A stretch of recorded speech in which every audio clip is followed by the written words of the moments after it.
ৰাজকুমাৰী নীলোফাৰৰ উৰণি। ৰজা আয়ুষ্মান সিং আৰু তেওঁৰ পত্নী নিজৰ ঘৰত বহি এয়া আলোচনা কৰি আছিল কি এতিয়া তেওঁলোকৰ পুত্ৰৰ বিয়া কৰাই দিব লাগে। ৰাজকুমাৰ দুয়ো বাহাদুৰি আৰু যোগ্যতাত এজনতকৈ এজন ভাল আছিল। য'ত ডাঙৰ ৰাজকুমাৰ সাৰংগ তীৰ ধনুক আৰু অস্ত্ৰ শস্ত্ৰত নিপুণ আছিল, তাতে সৰু ৰাজকুমাৰ অংশুমান ঘোঁৰা চলোৱা আৰু দেশ বিদেশৰ সকলো খবৰ জনাৰ বাবে আগ্ৰহী।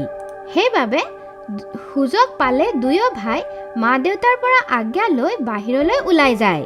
দুজনৰ যোগ্যতাৰ ভাল লাভো পাইছিল। সাৰং কিবা কামৰ বাবে সেইফালেদি গৈ আছিল, তো দেউতাক কোৱা শুনিলে, আমাৰ পুত্ৰ যেনেকুৱা বোৱাৰী বিচাৰিব তেনেকুৱাই বিচাৰি ল'ব। তেতিয়াই সাৰংগে দৰ্জা নক কৰিল আৰু ভিতৰত আহি ক'লে, দেউতা, আমি এতিয়া বিয়া কৰাব নিবিচাৰোঁ। আগত আমি দুয়ো দেশ বিদেশৰ ভ্ৰমণ কৰিবলৈ যাব বিচাৰোঁ, তাৰ পিছতে বিয়া কৰিব বিচাৰোঁ। ঠিক আছে, এয়া ইচ্ছাও পূৰণ কৰি লোৱা। পিছদিনাই দুয়ো ৰাজকুমাৰ সাধাৰণ কাপোৰ পিন্ধি মা দেউতাৰ আশীৰ্বাদ লৈ ওলাই গ'ল।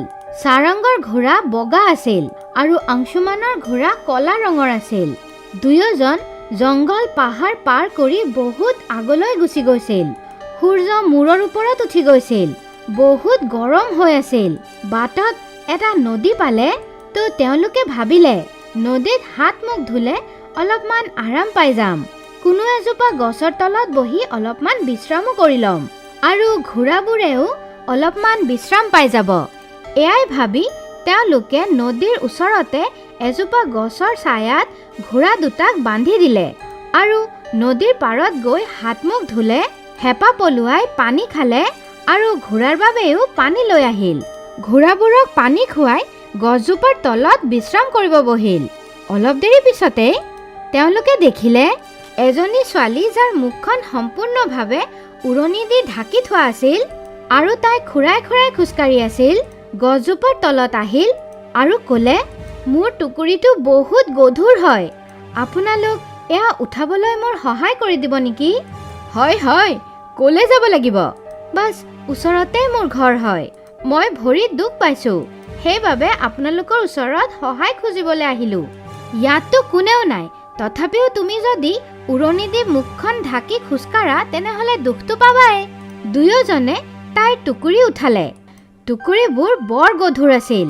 অংশুমান ক'লে, আপুনি আগুৱাই গৈ থাকক, আমি টুকুৰিটো লৈ আপোনাৰ পিছে পিছে আহি আছোঁ।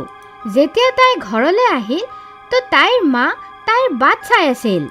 তাইৰ লগত দুজন অচিনাকি মানুহ দেখা পাই ক'লে, এওঁলোক কোন হয়? মা, মই ভৰিত দুখ পাইছিলোঁ, সেইবাবে এওঁলোক মোৰ টুকুৰিবোৰ ঘৰলৈ লৈ আহিবলৈ সহায় কৰিছে। আচ্ছা, তেনেহ'লে এওঁলোকক মই বেদানাৰ চৰ্বত দিওঁ। তেওঁ চৰ্বত ল'বলৈ ভিতৰত গুচি গ'ল। তেতিয়া সাৰংগে ক'লে, আপুনি আপোনাৰ মুখত সদায় উৰণি কিয় দি ৰাখে? এয়া শুনাৰ লগে লগে তাই তাৰ পৰা উঠি গুচি গ'ল। তেতিয়াই তাইৰ মা চৰ্বতৰ গ্লাছ লৈ আহিল। দুয়োজন চৰ্বত খালে। তেতিয়া তাই তেওঁলোকক এটা পুতলি দিলে, এয়া তোমাৰ বাবে হয়। দুয়োজন মনত এয়া প্ৰশ্ন লৈ উভতি আহিল কি সেই ছোৱালীজনী নিজৰ মুখখন কিয় ঢাকি থৈছিল। দুয়ো ভাই উভতি আহি নিজৰ নিজৰ ঘোঁৰাত বহিল আৰু আগুৱাই গ'ল। তেওঁলোক যাওঁতে যাওঁতে চুলতানগড়ৰ সীমালৈ আহি পালে। সেইদিনা তাৰে বাদশ্বাহ আনৱাৰৰ শ্বেহজাদা নয়ীমৰ বিয়াৰ বহুত ডাঙৰ অনুষ্ঠান আছিল। তাতে সেই নগৰৰ সকলো বাসিন্দাক নিমন্ত্ৰণ কৰা হৈছিল। তেওঁলোকো তালৈ গ'ল। তেওঁলোক ভাবিলে কি তেওঁলোকৰ তাতে কোনো উপহাৰ লৈ যাব লাগে। তেতিয়াই সাৰংগৰ মনত পৰিল কি আহাৰ সময়ত সেই মাইকী মানুহজনী তেওঁলোকক এটা টপলা দিছিল। যেতিয়া খুলি দেখিলে, তো সেই টপলাটোত বহুত ৰত্ন আছিল। ব'লা এয়াই দি দিওঁ, এয়া আমাৰ কি কামৰ। যেতিয়া তেওঁলোক দুয়োজন তালৈ গৈ পালে, তো শ্বেহজাদা নয়ীমৰ হাতত সেই ৰত্ন দি ভৰা টোপোলাটো দি তেওঁক বিয়াৰ শুভেচ্ছা জনালে। আপোনালোক খাই পেলাই যাব। তেতিয়া শ্বেহজাদাৰ মা সেই টোপোলাটো শ্বেহজাদাৰ হাতৰ পৰা লৈ চাব গ'ল আৰু দেখাৰ লগে লগে একদম চমকি গ'ল। তৎক্ষণাত বাদশ্বাহ আনৱাৰৰ ওচৰত গ'ল আৰু ক'লে, এয়াতো একদম সেয়াই ৰত্ন হয়, যি আমাৰ শেহজাদী নীলোফাৰৰ চকুপানী পৰিলে ওলায়। বাদশ্বাহও সেই ৰত্নবোৰ চিনি পালে। দুয়ো ৰাজকুমাৰ খাদ্য খাই নিজৰ নিজৰ ঘোঁৰাত বহিছিলে কি বাদশ্বাৰ চিপাহী তেওঁলোকক মাতিবলৈ আহিল। বাদশ্বাহে তেওঁলোকক সুধিলে, আমাক অকল এয়া কৈ দিয়ক, এয়া ৰত্ন আপোনালোক ক'ৰ পৰা পালে? এয়া আমাৰ বাবে বৰ বিশেষ হয়। সাৰংগে বাদশ্বাহ আনৱাৰক সকলো কথা ক'লে। অংশুমানে ক'লে, কিন্তু কিয়? আপুনি ইমান ডাঙৰ বাদশ্বাহ হয়, আপোনাৰ ৰাজকোষততো ইয়াতকৈও বহুত বেছি ৰত্ন আছে চাগে।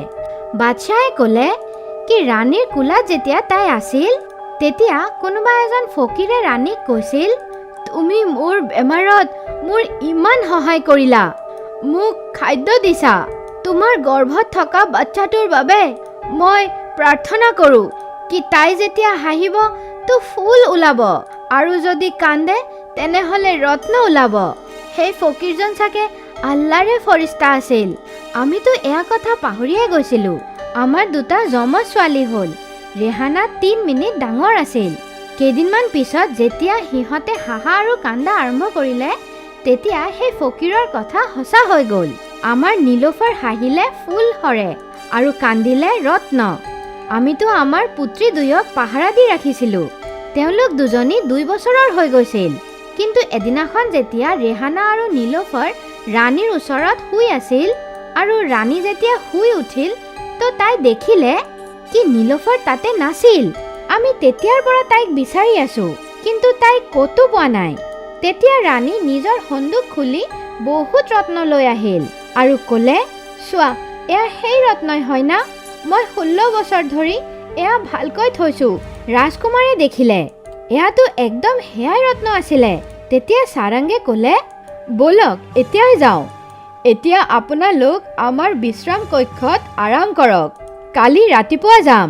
পিছদিনা বিয়াত অহা আলহীসকলক বিদায় দি বাদশ্বাহ আৰু ৰাণী সিহঁত দুজনৰ লগত সেই নদীৰ পাৰত আহি পালে আৰু গছজোপাৰ লগত ঘোঁৰাক বান্ধি সেই ছোৱালীজনীৰ ঘৰৰ ফালে গ'লে। যেতিয়া তেওঁলোক তালে আহিল তো সেই ছোৱালীজনীৰ মা বেদানা ছিঙি আছিল।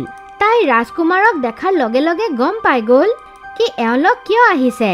আমাৰ ৰাজকুমাৰী নীলোফাৰ আপোনাৰ ওচৰত আছে, আমি তাইৰ লগত লগ কৰিব বিচাৰোঁ। নিশ্চয় লগ কৰিব। তেওঁ সেই ছোৱালীজনীক মাতি আনিল। সেই ছোৱালীজনীৰ মুখত এতিয়াও উৰণি আছিল। তাইৰ মায়ে ক'লে, মাজনী নিজৰ উৰণি খুলি দিয়া, এতিয়া আৰু মুখ লুকুৱাৰ প্ৰয়োজন নাই। তাই যেতিয়াই উৰণি খুলিলে সাৰং তাক চাই থাকিল। সেই ছোৱালীজনী দেখাত আকাশৰ পৰা নমা কোনো পৰীতকৈ কম নাছিল। ৰাণীয়ে ক'লে, হয় তাই আমাৰ শেহজাদী নীলোফাৰে হয়। তাইক তুমি ক'ত পাইছিলা? ওচৰৰ নদীৰ পাৰতে এজনী মহিলাৰ মৃতদেহৰ ওচৰত তাই খেলি আছিল।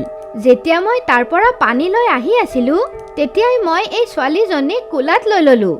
তাইৰ গলত এডাল লকেট আছিল, এতিয়া দেখাই আছোঁ। সেই মাইকী মানুহজনী লকেট লৈ আহিল। তেতিয়া ৰাণীয়ে ক'লে, এই লকেটটো আমি সেইদিনাই আমাৰ ছোৱালীৰ গলত পিন্ধাইছিলোঁ। আমাৰ ৰাজপ্ৰসাদৰে কোনো কৰ্মচাৰীয়ে চাগে এই লকেটটোৰ বাবে তাইক আমাৰ পৰা দূৰ কৰি লৈ গৈছিল, কাৰণ লকেটটো বহুত দামী হয়। নীলোফাৰ এয়া শুনি মাৰ ওচৰত আহি মাক সাৱটি ধৰিল আৰু ক'লে, মোৰ মা জানিছিল কি এদিনাখন মই মোৰ মা দেউতাক নিশ্চয় পাম। মোৰ মায়ে কৈছিল যোনজন মাইকী মানুহৰ ওচৰত মোক পাইছিল সেইজনী নিশ্চয় মোৰ মা নাছিল। বাদশ্বাহে নিজৰ পুত্ৰীক সাৱটি ধৰিল। তেতিয়াই সেই মাইকী মানুহজনী এটা সন্দুক টানি টানি লৈ আহিল আৰু ক'লে, ইয়াতে শেহজাদীৰ চকুপানী দি বনোৱা ৰত্ন আছে, যিবোৰ মই চম্ভালি ৰাখিছিলোঁ কি যেতিয়া তাইৰ বিয়া হ'ব তেতিয়া এয়া মই দি দিম।